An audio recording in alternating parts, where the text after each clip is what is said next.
Bonjour à tous, j'espère que vous allez bien. Je vous retrouve aujourd'hui pour une nouvelle chronique dans laquelle nous allons parler de la confiance en soi en tant que sorcière et dans notre pratique magique. Alors beaucoup trop de sorcières ne sont pas suffisamment confiantes dans leurs propres connaissances et dans leurs propres capacités. J'ai déjà parlé de sujets comme ça dans de précédentes chroniques, mais là, je voudrais vraiment revenir sur le sujet, voilà, de la confiance en soi et de ne pas toujours attendre la validation des autres pour faire quelque chose. Je reçois chaque jour des messages de plein de sorciers et sorcières qui veulent savoir ce qu'ils peuvent faire ou ce qu'ils doivent faire. Ils veulent savoir si quelque chose est autorisé ou si un sort qu'ils ont écrit est correct ou ne l'est pas. Certains d'entre eux ont simplement besoin d'un coup de main pour créer leur premier sort, parce qu'ils ne sont même pas sûrs d'être prêts pour cette chose-là. Quoi qu'ils demandent, ils cherchent toujours la même chose, la validation d'une source externe. Alors il faut que vous compreniez que le sorcier, c'est vous, et que c'est vous qui allez établir vos propres règles. Le fait est que la sorcellerie, votre magie n'est rien d'autre que cela, c'est-à-dire la vôtre. C'est votre vie, c'est votre voie spirituelle. Et ça n'a pas besoin d'être parfait, du moment que ça fonctionne pour vous. Les règles et les lignes directrices peuvent être d'excellents moyens de vous aider pour guider votre étude si cela vous convient. Mais si ces règles, justement, vous font stagner, parce que vous avez peur de tout gâcher, de ne pas y arriver, est-ce que ça vous sert vraiment finalement? Vous voyez? Alors, moi je vous dis, oui, vous pouvez faire ça. C'est moi qui vous donne la permission d'expérimenter autant que vous le souhaitez. Si la question est, je me demande si je peux, ou je me demande si j'ai le droit de, si ces questions-là vous viennent à l'esprit, la réponse est oui. Il faut essayer, parce que c'est comme ça qu'on va progresser. À quelques exceptions près, que je couvrirai un peu plus tard dans cet article, vraiment ça ne vous fera pas de mal d'essayer. La sorcellerie est une chose tellement personnelle et tellement pratique surtout. Il faut toujours pratiquer.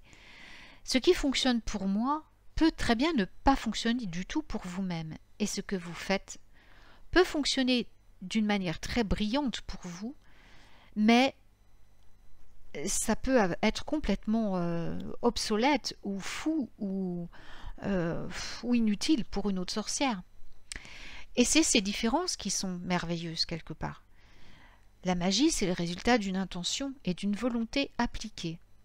Tant que vous utilisez votre intention et votre volonté, peu importe comment vous les appliquez, ça doit juste résonner avec vous. Par exemple, j'ai moi-même essayé de suivre des sorts au tout début de ma carrière, on va dire, qui étaient écrits par d'autres personnes.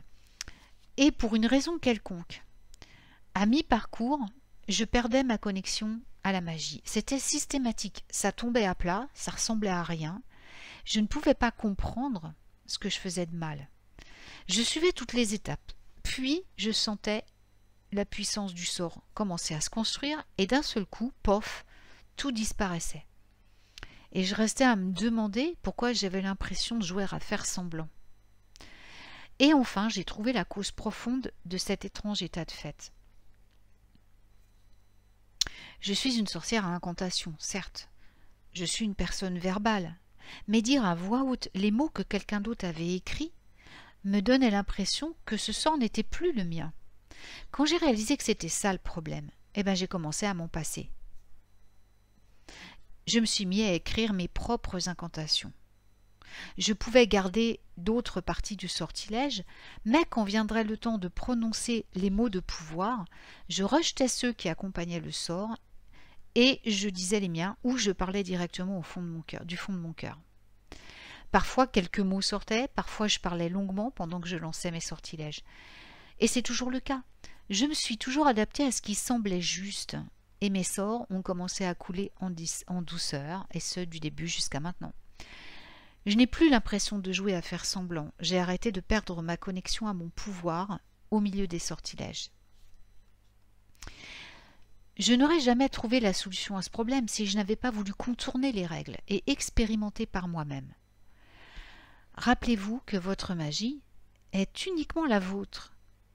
Si cela ne vous convient pas ou ne fonctionne pas pour vous, alors qu'allez-vous faire? Eh bien, il est temps d'essayer autre chose, quelque chose de très personnel. Alors, une autre question que vous me posez souvent, c'est « Et si je fais quelque chose de mal ?» Et je le comprends très bien. La peur de se tromper ou de faire quelque chose de mal est tellement paralysante. Cette peur n'est cependant pas autre chose qu'une réaction à l'inconnu. Lorsque vous n'êtes pas conscient des dangers potentiels liés à la magie, il peut sembler qu'elle est un champ de mine qui ne demande qu'à vous exploser au visage et à transformer votre vie en enfer. Alors, le truc, c'est que c'est pas le cas forcément. Il faut connaître certains pièges, mais on ne doit pas arrêter de pratiquer par peur de faire quelque chose de mal. Il y a des pièges que je suis heureuse de vous aider au quotidien à éviter, mais à part quelques erreurs potentiellement très dangereuses, le risque le plus courant que vous encourez, c'est simplement que votre magie ne donne aucun résultat. La plupart du temps, si vous ratez quelque chose dans votre pratique magique, le seul résultat ne sera pas plus grave que cela. Alors, arrêtez de vous inquiéter autant. Maintenant, il y a des tonnes de ressources pour vous apprendre. Et je ne vous décourage pas de les consulter ou de consulter d'autres sorcières pour obtenir de l'aide si vous êtes préoccupé par la sécurité de votre magie. Mais parfois, la seule façon d'apprendre est de sauter dans le vide. Pourriez-vous gâcher un sort? Bien sûr, mais je vous garantis que vous apprendrez quelque chose en cours de route et que vous découvrirez une toute nouvelle perspective sur vous-même et sur notre métier de sorcière. La magie va consister à reprendre le contrôle. Il s'agit d'avoir un coup de main dans les circonstances de votre vie, d'influencer les événements et les résultats qui façonnent votre réalité quotidienne. Alors pourquoi allez-vous abandonner votre contrôle et votre pouvoir de décision à quelqu'un d'autre, dans le seul domaine de votre vie qui est censé consister à revendiquer votre pouvoir? Alors allez-y, prenez le taureau par les cornes et voyez ce que vous pouvez faire. La vie est vécue au-delà du « je ne suis pas prêt ». Si tout le monde restait confortablement dans ses limites tout le temps, on ne grandirait jamais. Il n'y aurait pas de progrès vers l'avant, et l'humanité stagnerait en un tas de petits êtres tristes et effrayés. Ce n'est pas comme ça qu'on est censé agir. Nous sommes faits pour l'expérimentation et les aventures. Nous poussons constamment plus loin pour savoir pourquoi quelque chose fonctionne, ou jusqu'où nous pouvons pousser une idée, parce que c'est notre héritage. C'est pas grave si vous ne vous sentez pas prêt à 100%. Vous êtes autorisé à faire ce saut et à essayer quelque chose. De toute façon. Vous êtes-vous d'ailleurs demandé s'il était possible de pratiquer la magie sans l'aide de livres, de blogs et de sorts prédéfinis? Eh bien oui, et j'en ai déjà parlé dans les émissions de radio que j'ai faites, entre autres même dans mes précédentes chroniques. Et le secret, c'est d'apprendre à puiser dans votre intuition pour vous guider dans votre sorcellerie. Dans mon nouveau cours de magie intuitive, je vais vous apprendre exactement comment être profondément en phase avec votre intuition et comment vous pouvez lui permettre de vous guider dans la création d'une pratique magique 100% adaptée à vos besoins, vos désirs et vos talents uniques. C'est ce qui permet aux sorcières d'arrêter de se sentir comme des débutantes, perpétuelles, pour sentir qu'elles ont une solide maîtrise de leur propre pouvoir et de savoir exactement comment l'utiliser au mieux dans leur vie. Si vous êtes vraiment prêt à plonger dans le monde de la magie intuitive, alors ce nouveau cours est vraiment fait pour vous, parce qu'il va vous permettre de regagner en confiance envers vous-même et apprendre à puiser dans votre sagesse intérieure. Alors il y a certaines choses que vous ne devriez pas expérimenter. Alors il y a des limites à l'étendue de l'expérimentation, bien sûr. Ces limites peuvent à première vue sembler contradictoires avec ce que je viens de vous dire, mais elles sont en réalité ce qui rend possible votre exploration dans votre travail. Sans ces limites, vous ne seriez pas en mesure d'essayer des choses et de vous rattraper au fur et à mesure sans crainte de vous blesser ou de blesser quelqu'un d'autre. Ne vous inquiétez pas cependant, vous armer des connaissances appropriées vous aidera à éviter de tels pièges. Alors tout d'abord, il faut éviter les substances toxiques, il faut faire très attention à ce qu'on utilise. Ça devrait aller de soi, mais certaines choses sont toxiques et vous tueront si vous ne faites pas attention. Vous ne devriez jamais expérimenter sans savoir à fond ce que vous utilisez et d'être sûr que ça sera sans danger pour vous et toute autre personne qui entrerait en contact avec les matériaux que vous allez utiliser, y compris vos animaux de compagnie. Vous devriez toujours vérifier la sécurité des herbes avant de les utiliser, même si l'herbe est recommandée par une autre sorcière. Ne laissez pas votre santé et votre bien-être entre les mains des autres. Vérifiez toujours que les herbes que vous utilisez peuvent être consommées ou utilisées sans danger, de n'importe quelle manière que vous comptez le faire. De plus, vous devriez vérifier que l'herbe en question n'interférera pas avec les médicaments que vous prenez ou ne causera pas de problème avec les maux que vous pourriez avoir si vous les ingérez. Un exemple, millepertuis est une herbe couramment utilisée en magie, mais elle est assez dangereuse si vous ne savez pas comment l'utiliser correctement.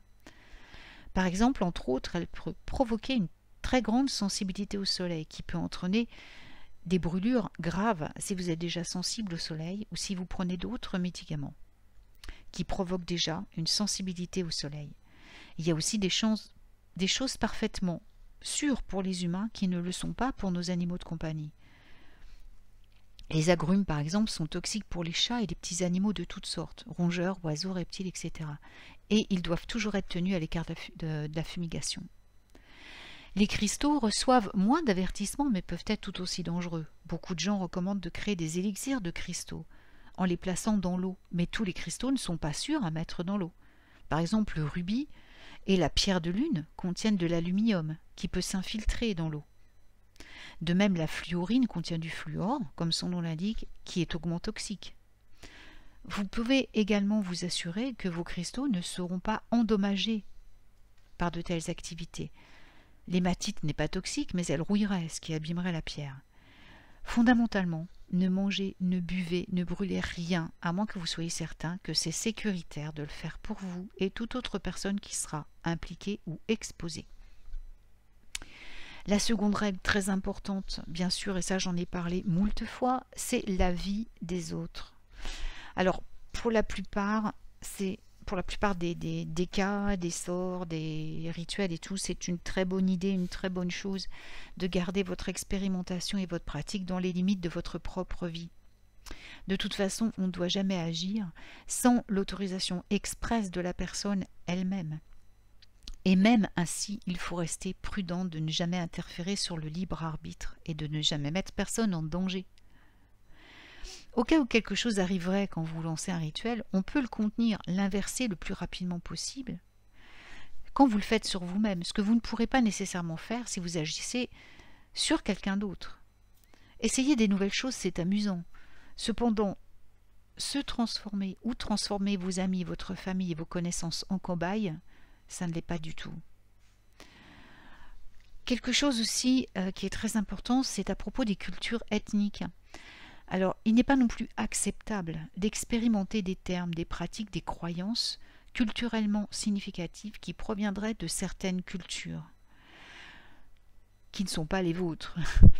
Un comportement inapproprié peut être incroyablement nocif pour ces cultures, en plus de quoi c'est tout simplement impoli et irrespectueux. Si ce n'est pas pour vous, n'y touchez pas. Il existe des façons respectueuses d'apprécier et d'apprendre sur les cultures sans voler leurs pratiques.